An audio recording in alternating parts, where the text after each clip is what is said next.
घरात कोणी लहान असो किंवा वरिष्ठ, सर्वांनाच केक हा खूपच जास्त प्रमाणात आवडतो. हा केक पाहना अतिशय मऊ, लुसलुशीत, एकसारख्या रंगावर बेक झालाय. तर असाच आयंकर बेकरी पद्धतीचा कमीत कमी साहित्यात तयार होणारा रवा केक आज आपण पाहतोय. चला तर मग पटकन सुरुवात करूया. केक बनवायचं म्हटलं तर प्रमाण अचूक असायला हवं. सुरुवातीला आपल्याला हे सर्व जिन्नस एकाच कपाने किंवा घरातील कोणत्याही वाटीने मोजून घ्यायचे आहेत. म्हणजे मग प्रमाण जराही चुकणार नाही आणि आपला केक अगदी परफेक्ट तयार होईल. तर इथे मी 1 कप रवा घेतलेला आहे. तुम्ही जाड किंवा बारीक कोणताही रवा वापरू शकता. 1 कप साखर घेतलेली आहे. या जागी तुम्ही पिठी साखर असेल तर ती सुद्धा वापरू शकता. 3 ते 4 वेलची अशा फोडून घातलेल्या आहेत. आता आपल्याला हे मिक्सरला बारीक करून घ्यायचं आहे. अगदी बारीक असं वाटून घ्यायचंय.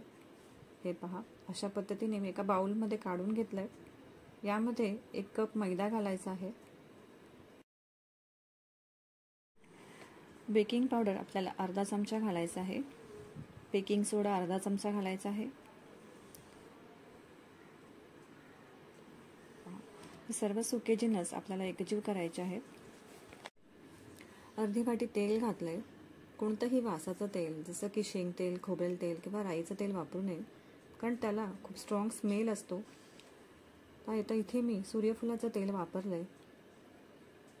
1 कप आपल्याला दूध घालायचं आहे. दूध हलकंसं आपल्याला तापवून घालायचं आहे. हे सर्व मिश्रण एकाच डायरेक्शनने आपल्याला फेटून घ्यायचं आहे. साधारण 2 ते 3 मिनिटे आपल्याला हे व्यवस्थित एकजीव करून घ्यायचं आहे. जास्त आपल्याला फेटायचं नाही आहे.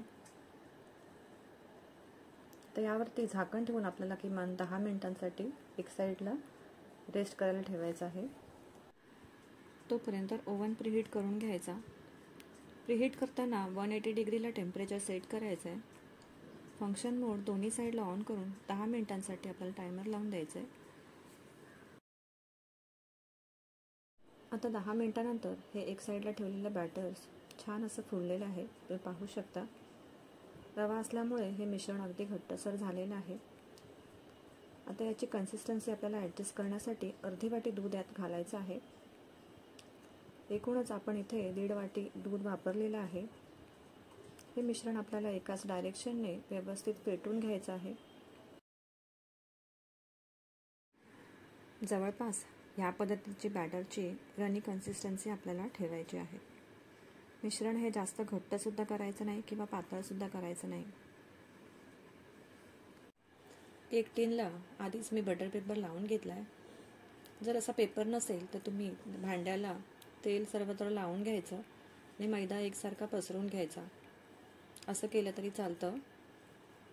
आणि जर तुमच्याकडे असं भांडं नसेल तर कोणताही स्टीलचा कुकरचा डब्बा तुम्ही वापरू शकता. आता हे मिश्रण या भांड्यामध्ये ओतून घेतलं आणि असं हे टॅप करून घ्यायचं आहे. लगेचच ओव्हनमध्ये 180 डिग्रीला 30 to 35 मिनिटसाठी आपल्याला बेक करून घ्यायचं आहे. ओव्हनमधून काढल्यावर केक अगदी पूर्णपणे आपल्याला रूम टेम्परेचरवरती थंड करून घ्यायचा आहे. थंडसुद्धा झाला आहे. याला बटर पेपर लावल्याने जराही भांड्याला हा चिकटत नाही.